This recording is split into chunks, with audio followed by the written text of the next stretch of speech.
Golf first came to Canada in the early 1870s, and now with approximately 2,400 courses or so coast to coast, Canada has some incredible places to tee it up. And at the top of the heap is the Cabot Cliffs course at Cabot, Cape Breton. Located in the province of Nova Scotia, where the Gulf of St. Lawrence meets the North Atlantic on Cape Breton Island near Inverness, Cabot Cliffs, created with the design genius of Bill Core and Ben Crenshaw, resides majestically along dramatic ocean bluffs offering spine-tingling vistas.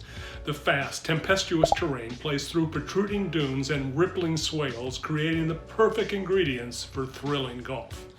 Cabot Cliffs is awe-inspiring. After the par 5 opener on the walking-only layout, the cool par 4 second showcases everything you'll see on the 18.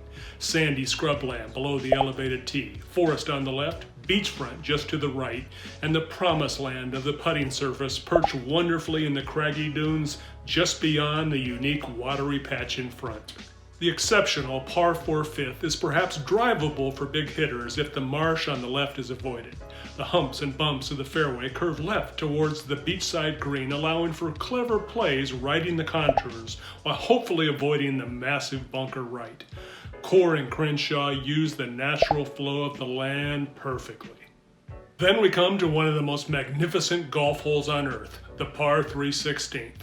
Starting just off the green of the par 5 15th, the tee shot requires all the nerve you can muster as it plays dangerously over the 100-foot precipice to the jutting peninsula green. There is room to bail out left for the faint of heart. It just doesn't get much better than this. Playing Cabot Cliffs makes golfers giddy with joy, as does the whole resort experience at Cabot Cape Breton. The world-class destination offers first-class accommodations in their lodge, as well as villas for golf groups.